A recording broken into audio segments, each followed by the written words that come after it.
Good morning. First of all, I would like to apologize. I recently had braces put on, so my talking skills are not up to their usual par. In July 2002, the U.S. Supreme Court granted public schools in the United States the right to test drug students involved in extracurricular activities. Nowhere, to our knowledge, did they grant the right to test all students. So according to our government, unless you play a sport or involved in a club before or after school, you cannot be forced to take a drug test. Implementing drug tests would cause more trouble than health.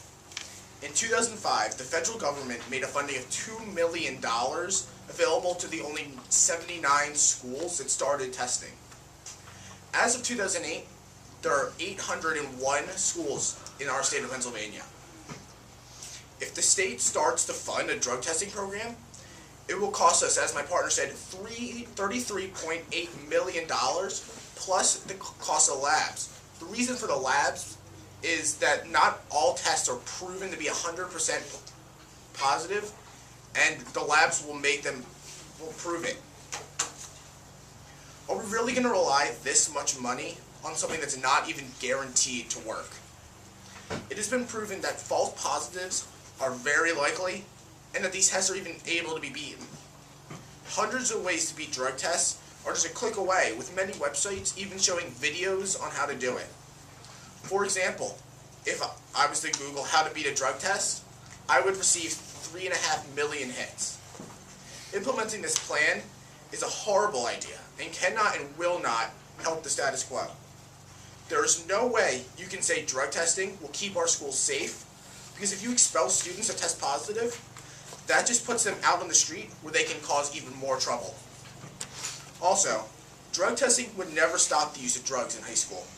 Drug use is consistently growing in the United States, and according to drugabuse.gov, about 26.7% of 10th graders and 32.8% of 12th graders use cannabis once a month. Don't even try to say that the choice to use drugs makes everything you do with the rest of your life pointless, or try to connect drugs to a lack of intelligence. Even our president, Barack Obama, used illegal drugs during his life, and obviously he amounted to something. That is because he was allowed to live his life. Do you think our country would be where it is right now if he was thrown out of school and wasn't able to gain an education? If anything, our situation would be worse. If we kick all the drug users in Pennsylvania schools to the curb and out of school, all it is going to do is increase drug use, because there's absolutely no way kicking them out of schools is going to keep them from using drugs. If anything, that will raise the percentage. If you want to cut down on drug use in schools, don't spend the money on this useless testing. There's just too many questions about the affirmatives plan. Who will administer it?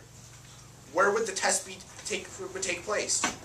Would it truly be random, or would it be done strictly on suspicion? The list goes on and on. Even if you were able to compile ways to answer these questions, I feel my previous arguments should be enough to halt your attempt to implement this absurd law. On the other hand, our state should be spending this funding on improving anti-drug programs like DARE, or drug abuse resistance education, in schools.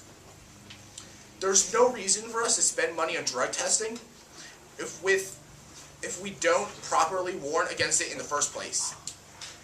My brother is 11 years old and in 5th grade, and he took DARE this year. The majority of us who went to Sandy River Middle School took the class in 6th grade. But to my knowledge, the class is not taken in high school. Why in the world would we not reinforce the anti-drug philosophy in high school when drugs are at their biggest threat?